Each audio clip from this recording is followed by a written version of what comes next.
السلام عليكم ورحمة الله وبركاته. يا اخوان، اليوم اخوكم المبدع محمد الزامل ولد الحسا يناديكم في حديقة الملك عبد الله، يناشدكم بحديقة الملك عبد الله. ما شاء الله تبارك الله، الاجواء جميلة، الاجواء جميلة، وجمعة اهل الحسا واهل الرياض ومناطق السعودية كلها اجتمعوا بالحسا.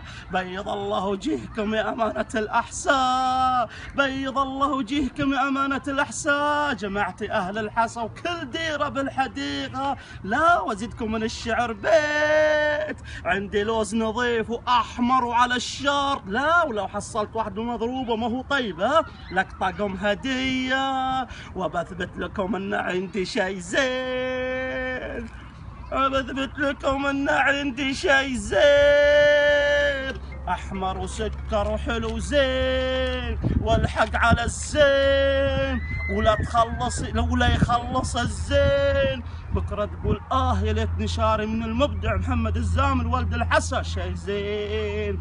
الحق على الزين قبل ما يخلص الزين، لا وإذا حصلت واحدة مو طيبة اشتري لك بطاقة شحن زين، واخليك تكلم لين ما تقول زين. ابشر بالزين يا زين، والحق على الزين قبل ما يخلص الزين. وجوه جميلة بحديقة الملك عبد الله، واشكر أمانة الأحساء على جهدها جمعة المسلمين داخل الحديقة. مع السلامة ذا